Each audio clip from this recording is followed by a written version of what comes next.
2005년이면 딱 15년 전쯤 되지요. 2005년 7월 31일부터 9월 25일까지 굉장한 운동 하나를 펼쳐 나갔습니다. 40일 동안 새벽 기도를 하며 또 소그룹 운동을 하며 진행했던 운동이었습니다. 많은 성도들이 1부, 2부 새벽 예배에 참석하면서 운동을 펼쳐갔지요. 2부 때는 김밥을 잘 준비해서 새벽 기도 끝나고 나서 바로 직장에 가실 수 있도록 김밥을 마련을 해놨더니 학생들과 청년들이 김밥을 먹고 새벽 기도 참석하면서 목적이 이끄는 40일 캠페인을 했었는데 나중에 이 캠페인 제목이 변해가지고 김밥이 이끄는 40일 캠페인으로 바뀌어졌던 때가 있었습니다. 김밥이 그렇게 맛있었대요. 장국도 마련하고 김밥도 또 먹으면서 그런 캠페인을 펼쳐보았었습니다. 인간 수명이 약 82세라고 그렇게 가정을 했었을 때 우리가 만나는 일수가 약 3만 일수가 됩니다. 우리가 살아가는 날 수가요 3만 일수가 되는데 아니 3만 일을 살아가면서 40일 정도 아니 이 정도는 하나님 앞에 드리는 게 좋지 않겠느냐. 정말 하나님 앞에 온전히 바쳐보자. 하나님께 드려보자. 정말 하나님이 우리에게 요구하시는 그런 인생을 살아보자 하고 목적이 이끄는 40일 캠페인 했었습니다. 이 캠페인을 시작하면서 모든 성도들이 손을 들고 함께 서약을 했습니다. 서약. 그 서약의 내용은 이렇습니다. 나는 하나님께서 그의 목적을 위하여 나를 창조하셨고 이 목적들을 이루는 것이 내 인생의 가장 유익한 일임을 믿습니다. 따라서 나는 나를 향하신 하나님의 5가지 목적을 보다 잘 이해하고 그 목적대로 인생을 살아가기 위해 앞으로 40일간을 정성으로 하나님께 헌신하고자 합니다. 이 서약과 함께 40일 캠페인을 시작했었지요. 이게 릭 워렌 목사님이 쓴 목적이 이끄는 삶이라는 책을 가지고 캠페인을 펼쳤었습니다. 모든 성도들이 정말 재미있게 그리고 기쁨으로 하나님께서 우리를 생명이 있게 하신 그 목적을 따라 인생을 살아보자고 노력했던 그런 시간들이었습니다. 이 5가지 목적이 있다고 그랬잖아요. 근데 이 5가지 목적 중에서 첫 번째 목적이 뭐였느냐면 나는 하나님의 기쁨을 위하여 계획되었다. 우리 다시 한번 같이 한번 해볼까요? 시작. 나는 하나님의 기쁨을 위하여 계획되었습니다. 이게 첫 번째 목적이었습니다. 이 목적을 향하여 인생을 살아보자는 거지요. 어떠세요? 마음에 확 드세요? 정말 나는 하나님의 기쁨을 위하여 하나님께로부터 계획되어지고 그렇게 창조되어졌다. 아멘으로 정말 감사함으로 기쁨으로 이 목적에 동의하실 수 있으시겠습니까? 아니 어쩌면 이런 종교가 다 있대요. 우리가 종교를 갖는 건 우리가 신을 믿는 건 우리가 하나님을 의지하는 건 내 기쁨을 위하여 우리의 안위를 위하여 신을 믿고 종교를 갖지 않나요? 아니 하나님은 완벽하신 분이시잖아요. 하나님은 스스로 존재하시는 분이 하나님이시잖아요. 하나님이 스스로 그렇게 말씀하셨거든요. 나는 스스로 있는 자니라. 그렇게 완벽하신 하나님이 사람이 기쁘게 해줘야 된다고 하나님이 기뻐하시고 사람이 기쁘게 해드리지 않으면 그 완벽하신 신이 기쁨을 누리지 못한다. 이게 좀 말이 좀 안 되는 것 같잖아요. 그런데 하나님은 우리를 창조하실 때 우리를 만드실 때 그와 같이 만드셨다는 거예요. 하나님 당신이 우리를 통하여 기쁨을 누리기 위하여 하나님 당신이 우리를 통하여 만족을 누리시기 위해서 우리를 창조하셨대요. 하나님이 그러신다고 그러면 에이 그런가 보네. 마음에 들지 않지만 이게 도무지 동의가 되어지지 않지만 그런 줄 알아야지 어떻게 하겠어요. 그렇죠? 하나님이 그러신다고 그러니까요. 근데 정말 곰곰이 생각해 보면 그게 맞더라고요. 그게 왜 맞느냐면 여러분이 무언가를 만들었어요. 어떤 그림을 그렸어요. 그리고 무슨 노래를 작곡을 했어요. 뭔가 여러분들이 창조해서 뭔가를 만들었는데 뭘 이렇게 딱 하나 만들어 놓고 이 만든 것 앞에서 내가 이걸 만들었는데 이 만든 것 앞에서 이 만든 것에 기쁨을 주기 위해서 만든 사람이 무슨 쇼를 하나요? 막 그냥 기쁘게 막 무슨 무용을 하고 노래를 부르고 야 그래서 야 커봐 내가 너를 만들었는데 내가 이렇게 하니까 너 기쁘니? 말이 안 되잖아요. 이 만든 것을 바라보면서 만든 사람이 이 만든 것을 통해서 기뻐해야지요. 만약에 이게 기쁨이 되지 않으면 깨 부수는 거예요. 다시 만들면 되니까. 캔버스에다가 멋지게 화폭에다가 그림을 그렸는데 만족하지 않으면 그게 만든 사람, 그림을 그리는 사람이 그 그림을 통해서 기뻐하지 않으면 찢어버리는 거죠. 없애버리는 거예요. 그게 맞더라고요. 만든 사람을 만들어진 게 피조물이 기쁘게 해주는 게 이게 하나님의 말씀이고 아니 그 기쁨을 위하여 하나님은 우리를 창조하셨다고 그렇게 말씀을 한다는 겁니다. 여러분 말이 맞지요?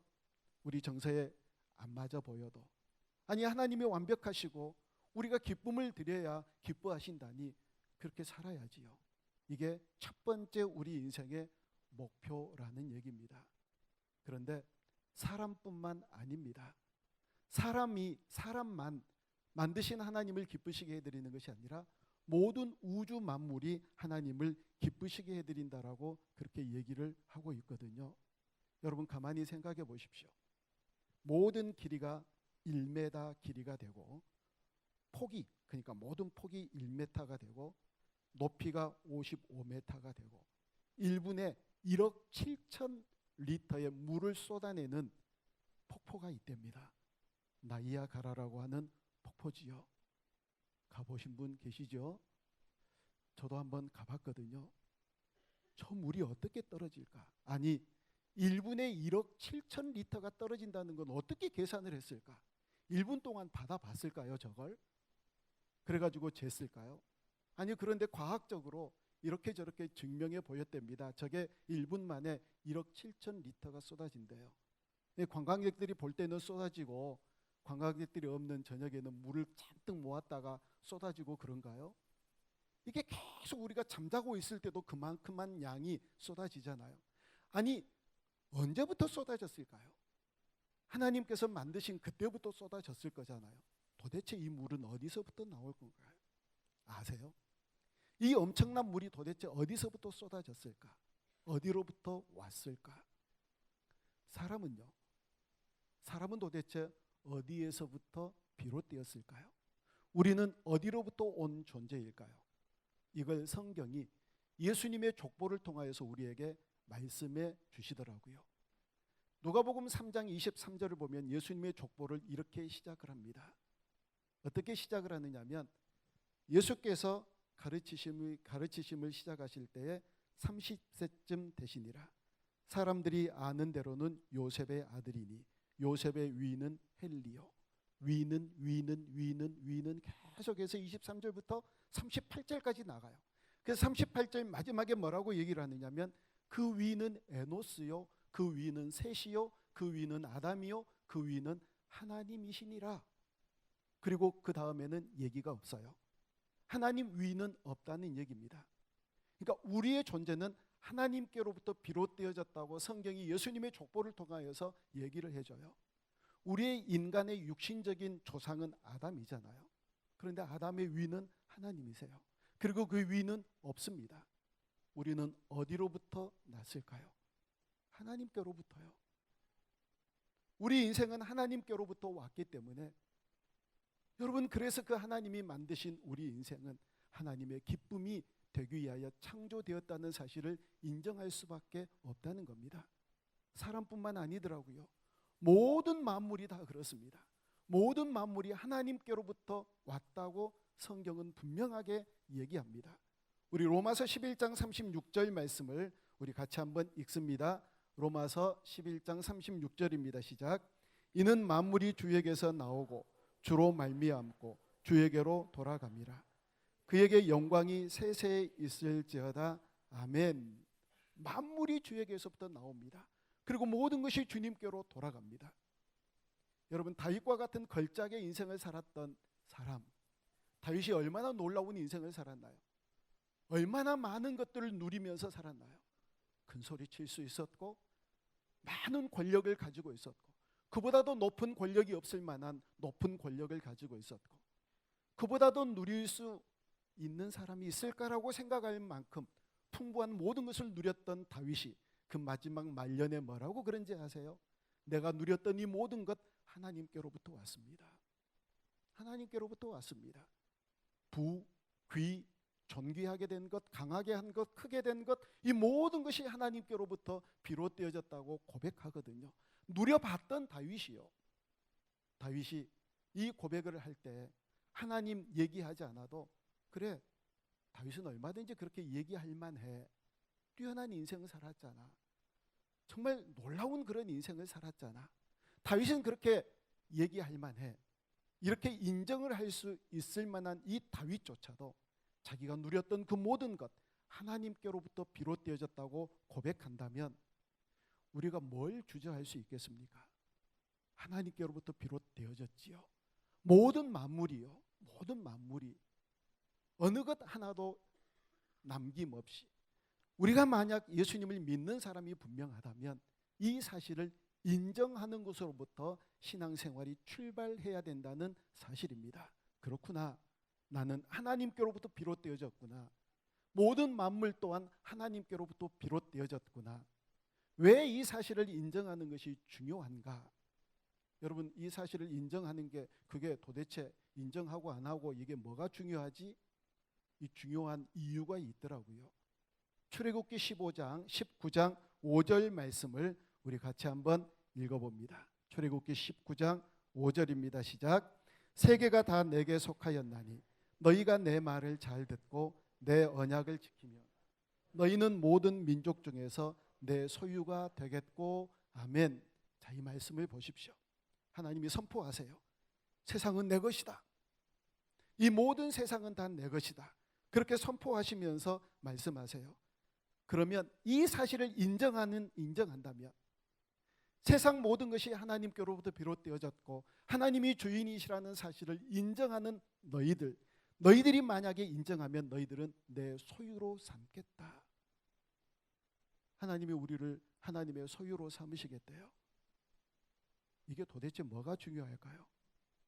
아니, 하나님이 세상의 주인이시라니까요. 모든 것의 주인이세요. 근데 그 하나님이 우리를 소유로 삼는다, 이 얘기는 너도 이 세상의 주인 되게 하시겠다는 이 놀라운 선언이라는 겁니다. 하나님이 우리를 주인 되게 하시겠대요. 별로 감동이 없으실 줄 알았어요. 이건 뒤로 까무러쳐야 될 얘기거든요. 이게 얼마나 놀라운 얘기인데요. 그래서 한 구절을 더 봅니다. 자, 19장 6절 말씀입니다. 출애굽기 19장 6절 시작. 너희가 내게 대하여 제사장 나라가 되며 거룩한 백성이 되리라. 너는 이 말을 이스라엘 자손에게 전할지니라. 아멘. 제사장은요, 하나님과 인간 사이를 맺어주는 중보자 역할, 중재자 역할을 합니다. 그 우리로 하여금 하나님께서 제사장 나라가 되게 해주겠다. 하나님과 여전히 하나님을 모르는 사람들, 이방 나라 사람들과 중재자 역할을 하게 해주면서, 중재자 역할을 하면서 너희들로 왕 노릇하게 하시겠다는 말씀이거든요. 그리고 거룩한 백성 되게 하시겠대요. 거룩하다는 얘기는 희고 깨끗하다는 얘기 아닙니다. 클린, 이 의미가 아닙니다. 거룩하다고 하는 것은 늘 성경에서는 구별되었다는 얘기거든요. 도대체 무엇으로부터 우리를 구별하셨을까요?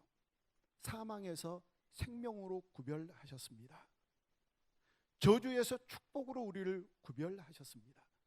불행에서 행복으로 우리를 구별한 하나님의 구별된 백성들이 저와 여러분들인 줄로 믿습니다.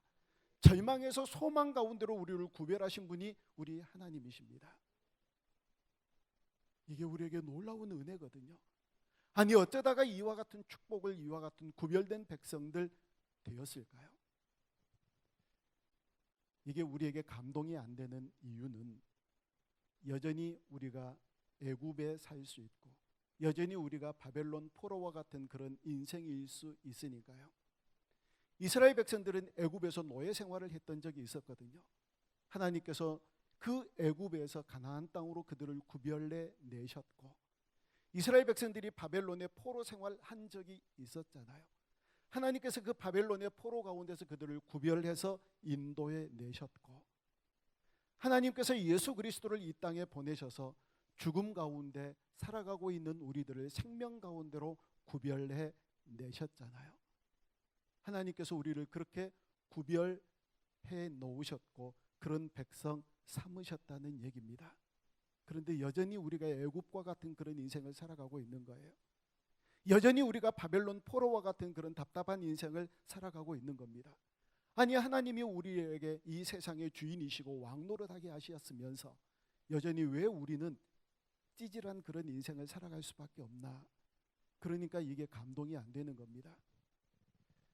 여러분, 하나님께서 우리를 구별하셨다라고 하는 그 구별된 백성이라고 하는 뜻은 상황과 환경의 구별이 아닙니다. 상황과 환경은요, 이 세상의 상황이란, 이 세상의 환경이란 언제든지 바뀝니다. 언제든지 변할 수 있습니다. 아니, 비행기 타고 어디론가 푸른 꿈을 안고 이루겠는데 미사일이 와가지고 격추시켜버리잖아요. 그 꿈은 어디로 가버렸을까요? 세상을 향한 멋진 계획을 가지고 있었고 내가 무엇을 하리라고 하는 그 많은 꿈을 가지고 있었는데 미사일 한 방에 그 모든 꿈들이 사라지고 그 생명이 꺼져버리잖아요. 그들이 쌓아놓던 부가 얼마나 있었을까요? 그들이 꿈꾸고 있었던 세상의 욕망들이 또 얼마만큼이었을까요? 한순간에 없어져 버리잖아요. 여러분, 이 세상의 환경과 상황은 그렇다는 거예요. 그런데 하나님이 그 상황과 환경을 우리에게 허락하시면서 이것이 너희들의 꿈이다, 이것이 내가 너희들에게 주신 축복이다. 아니요, 하나님은 그따위 것들을 우리에게 주시지 않으세요. 그런 것들로 소망 삼게 하지 않으세요. 하나님은 그런 것들을 우리에게 붙잡고 살도록 하지 않으시거든요. 언제든지 꺼져버릴 수 있으니까, 언제든지 퇴색되어져 버릴 수 있으니까, 언제든지 물거품처럼 사라져버릴 수 있으니까. 하나님이 우리에게 주시고자 하는 그 영원한 약속, 이건 천국이에요. 어느 누구도 범접할 수 없는, 어느 누구도 깨부술 수 없는, 어느 누구도 그걸 변절시킬 수 없는 이 천국을 소망 삼는 자들, 하나님께서 그것을 소망 삼게 하기 위해서 우리를 부르셨고 우리를 구별하신 줄로 믿습니다. 그래서 이때부터 이제 믿음이 필요한 거예요. 여러분, 믿음이란 뭔가요? 바라는 것들의 실상이라잖아요. 믿음은 바라는 것들의 실상이에요. 현찰 아니에요, 여러분. 우리에게 늘 부족한 것은 하나님 왜 현찰을 안 주세요? 이게 우리에게 답답함이고 하나님을 향한 원망이고 그럴 수 있잖아요. 근데 믿음은 바라는 것들의 실상이에요. 뭘 우리가 바래요? 천국을 바라고 하나님께서 우리에게 주신 그 놀라운 유토피아와 같은 삶을 바라고 있어요. 소망하지요. 아니, 근데 바라고만 있는데 그게 실상이 된다는 겁니다. 이걸 내가 실제로 누리는 거예요. 아파트 당첨, 요즘도 당첨이 되고 그러나요? 그러기도 하지요. 뭐 그냥 경쟁률이 저 수도권에는 경쟁률이 아주 굉장하지요. 그런데 그 엄청난 경쟁률을 뚫고 아파트가 딱 당첨이 됐어요. 계약금만 낼 거예요, 그죠? 안 해봐서 잘 모르겠는데 하여튼 계약금만 내고 아파트를 당첨을 했어요. 근데 아파트는 언제 들어가나요? 2년 후에 들어가잖아요. 바라는 것이 2년 후에 모델하우스 보고 이렇게 생겼구나. 이 방은 이 녀석 방으로 하면 좋겠네. 이 방은 이렇게 쓰면 좋겠네 하고 다 그걸 꿈을 꾸고 바래요. 근데 그게 2년 후라니까요. 근데 당첨이 딱 되고 나면 어떠세요? 누가 물어보면 아파트 있다고 그래요? 없다고 그래요? 있다고 그럴 거잖아요. 우리 아파트 있다고 그럴 거잖아요. 아직 바라는 거지만, 아직 다가오지 않았지만 그걸 현실처럼 누리고 살아가는 게 믿음의 사람이고 그 믿음이 우리 가운데서 사용되어져야 될 줄로 믿습니다. 얼마 전에도 그런 말씀 드렸지요. 믿음은 장식품이 아닙니다, 여러분. 믿음은 성경책 안에만 있는 게 아닙니다. 믿음은 그렇구나, 그게 믿음이구나 하고 알고 있는 것만이 믿음이 아닙니다. 믿음이라고 하는 개념이 어떤 것인가를 지식적으로 알고 있는 것이 믿음이 아니라 믿음은 사용되어져야 될 줄로 믿습니다. 믿음을 사용하는 겁니다. 이때 사용하고 저때 사용하고, 이 답답한 삶 속에서 사용하고, 애굽에서도 사용하고, 바벨론에서도 사용하고, 어떤 삶 가운데서도 이 믿음을 사용할 때 하나님께서 우리에게 약속해 주신 이 모든 약속은 실제가 되고, 그 실제를 누리면서 살아갈 때 예수님처럼 살아가는 복된 인생 되어질 줄로 믿습니다. 이 하나님의 자녀로 살아가는 방법, 오늘 본문 21절에서 이렇게 우리에게 말씀하고 권면합니다. 우리 다시 한번 같이 읽습니다. 시작. 이 백성은 내가 나를 위하여 지었나니 나를 찬송하게 하려 함이니라. 아멘. 하나님을 찬송하게 하려 함이래요. 애굽에서 건지신 이유도, 바벨론에서 포로에서 회복시키신 이유도, 예수님을 우리 가운데 보내셔서 십자가에 달려 죽게 하신 이유도 하나님을 찬송하게 하기 위함이랍니다. 하나님이 위대한 일을 하셨으니까요.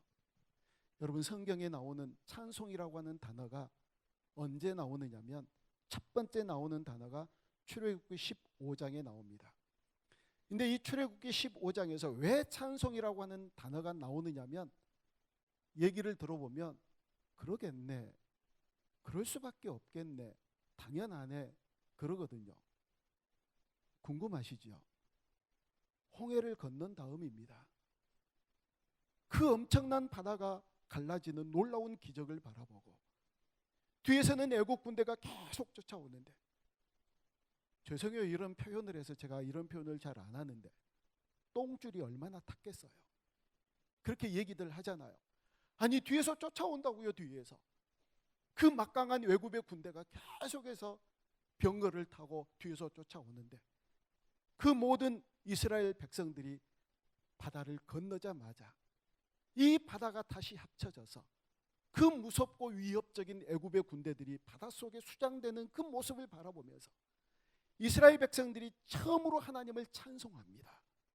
찬송이라고 하는 단어가 이때 처음 나와요. 나오겠지요. 아마 우리도 그랬을 겁니다. 이 위대하신 하나님의 역사, 하나님의 기적, 바다가 갈라지는 것도 놀라운데 그들을 쫓아왔던 이 애굽의 군대들을 한꺼번에 수장시켜 버리시는 이 하나님의 놀라운 일들을 바라보면서 찬송이 안 나오면 이게 문제지요. 찬송이 당연히 나와야지요. 그때 찬송이라는 단어가 처음 나오고 이스라엘 백성들은 손을 들고 소리를 높여서 하나님을 찬송했습니다. 얼마든지 찬송할 수 있죠. 말씀드렸잖아요. 이때 찬송이 안 나오면 병원에 가봐야 돼요. 이 찬송이 당연히 나와야 되는 거예요. 문제는 여전히 그런 상황이 안 되는데 어떻게 찬송을 하느냐는 거예요. 그래서 믿음이 필요하다니까요. 그래서 우리의 믿음의 눈이 필요하다니까요. 바울 보세요. 찬송할 수 있는 환경이었나요? 빌립보 감옥에, 그 차디찬 감옥에 갇혀 있을 때 억울한 누명을 쓰고 아무런 잘못이 없는데 누명을 쓰고 그 감옥에 갇혀 있을 때 사도 바울 신라와 함께 찬송했잖아요. 빌립보 감옥의 간수들과 많은 사람들이 좀 미친 거 아니야? 어떻게 저기에서 찬송이 나오나? 원망과 불평이 쏟아지고 곡소리가 나오고 이런저런 비명소리가 나와도 부족한데 어떻게 쟤네들은 찬송을 하나? 이게 사람들의 궁금증이 아니었을까요? 미쳤다고 그랬을 거예요. 그러나 바울이 찬송할 수 있었던 이유가 뭘까요? 상황과 환경이 중요하지 않았기 때문입니다. 그 감옥 속에도 우리 주님이 계시는데요. 그러니까 찬송하는 거죠. 아니, 어떻게 감옥 속에 우리 주님이 계실까?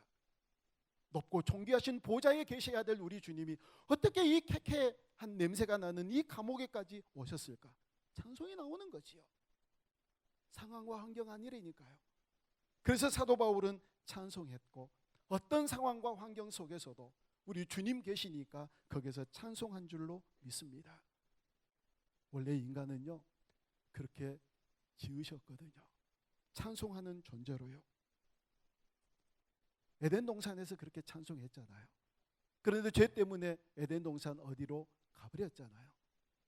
하나님은 그럼에도 불구하고 하나님의 동산을 이 세상에 만들어 놓으셨다고 성경에서 얘기합니다. 우리 이사야서 51장 3절 말씀을 같이 한번 읽어봅니다. 이사야 51장 3절입니다. 시작. 나 여호와가 시온의 모든 황폐한 곳들을 위로하며 그 사막을 에덴 같게 그 광야를 여호와의 동산 같게 하였나니 그 가운데에 기뻐함과 즐거워함과 감사함과 창화하는 소리가 있으리라. 아멘. 자, 이 말씀을 보십시오. 사막을 에덴 같게, 사막이에요. 광야를 여호와의 동산 같게. 이제 그러니까 우리가 기대하는 것 있어요. 지금 내 삶이 사막과 같거든요. 내 삶이 광야와 같아요. 하나님께서 이 말씀대로 사막이 에덴으로 바뀌어지고 광야가 여호와의 동산처럼 뚝딱 알라딘의 마술 램프처럼 마왕이 나와서 이렇게 되라 해가지고 딱 바뀌어지는 것처럼 그렇게 바뀌어질 거라고 오해를 하세요. 만약에 이게 그와 같은 사실이라면 성경은 인간을 향하여 사기치는 거예요. 그거 아니에요, 여러분. 우리의 삶과 환경과 상황이 아닙니다. 사막이라 할지라도 우리 주님 거기 계신다는 거예요. 광야와 같은 인생길을 걸어간다 할지라도 우리 주님 거기 계신다는 겁니다. 생각해 보십시오. 사막이 아니고 푸른 초원이라 할지라도 거기 주님 계시지 아니하시면 지옥인 거예요, 여러분. 부족한 것이 없이 풍요로운 것으로 꽉 차 있다 할지라도 거기 주님 계시지 아니하시면 지옥이에요. 여러분, 천국에 가서 가장 기대하는 게 뭐세요? 천국에 가서, 아니 천국이 어떤 환경일까? 얼마만큼 기가 막힌 상황일까? 어딜 가면 KTX 안 타고 구름 타고 가는 곳이 아닐까? 뭐 그런 것도 있겠지요. 그런데 도대체 천국에 가서 여러분들이 기대하는 게 뭐예요? 저는요, 우리 주님 어떻게 생기셨을까요? 아니, 예수님 사진, 그거 사진 아닌 거 아시죠? 예수님 사진이 예수님처럼 생긴 거 아니에요. 예수님은 고운 모양도 없다고 그랬어요. 풍채도 없다고 그랬어요. 쉽게 말하면 별 볼 일 없으신 분이시래요. 그 주님이 정말 그렇게 생기셨을까? 여러분, 주님이 어떻게 생기셨을까요? 주님과 얼굴과 얼굴을 대하여 마주 볼 수 있는, 함께 대할 수 있는 그곳이 바로 천국인데, 주님이, 아니 우리가 천국 갔는데 주님이 안 계시는 거예요. 안 계시는 거예요. 그러면 어떨까요? 거기에 주님이 계시지 않으면, 여기에서 얘기하는 사막이 에덴이 되고 광야가 여호와의 동산 된다라고 하는 얘기는 상황과 환경이 바뀌어진다는 것이 아니라 거기에 주님이 계신다는 거예요. 바울이 그랬잖아요.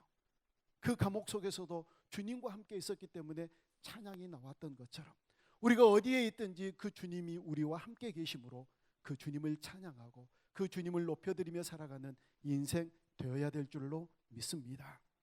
그렇게 살아가시게요. 여러분, 그게 하나님이 우리를 만드신 목적이니까요. 예수님께서 우리를 위해서 이 세상에 오셔서 십자가에 달려 돌아가신 이유는 또 뭘까요? 고린도후서 5장 15절 말씀을 마지막으로 함께 살펴봅니다. 시작.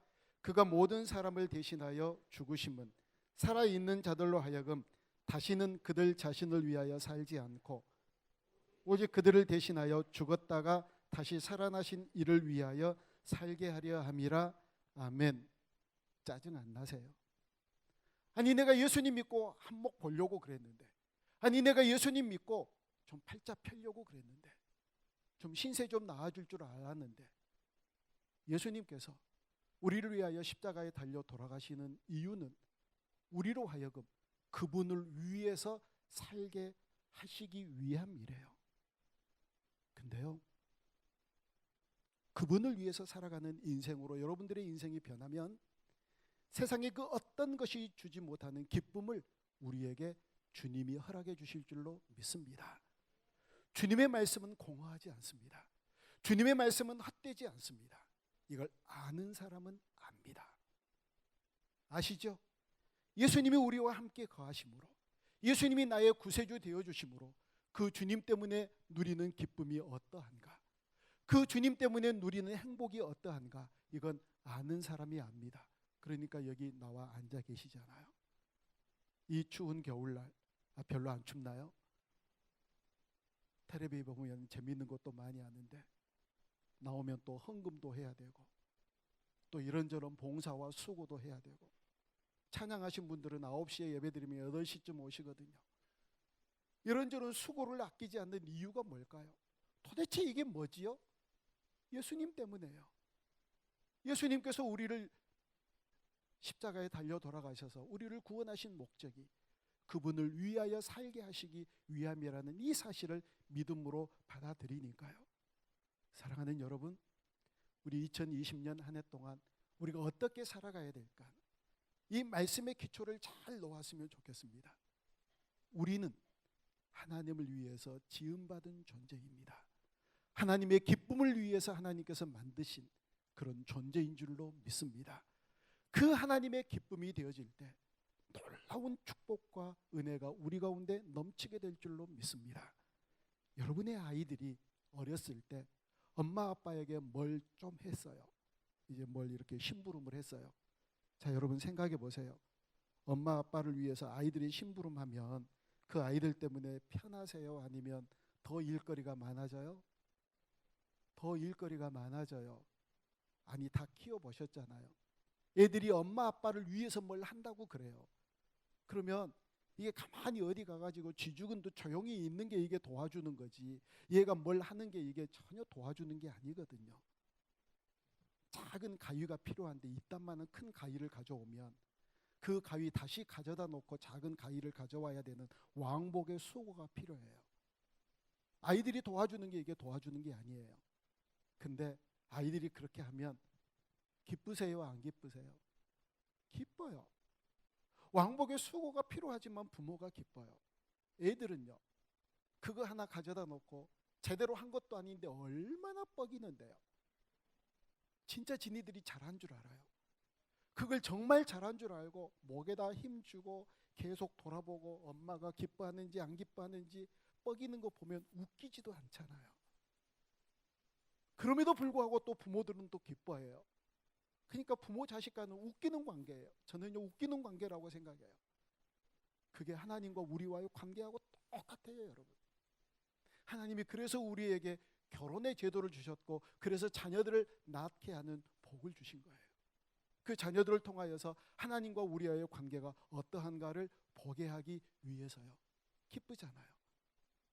우리의 자녀들이 우리의 부모의 기쁨이 되는 것처럼 하나님의 기쁨이 되는 그런 삶을 살아갈 때 세상 그 어떤 것이 우리에게 주지 못하는 놀라운 기쁨과 행복을 누리며 살아가는 복된 인생 되어질 줄로 믿습니다. 이 기쁨을 반드시 누리실 수 있기를, 알면서도 못 누리면 이게 아는 것만이 되잖아요. 알면서도 못 누리면 안 되잖아요. 이 기쁨을 누리면서 2020년 한 해를 주님의 기쁨이 되는 삶을 살아내는 우리 모두가 되어줄 수 있기를 주님의 이름으로 축원합니다. 기도하겠습니다.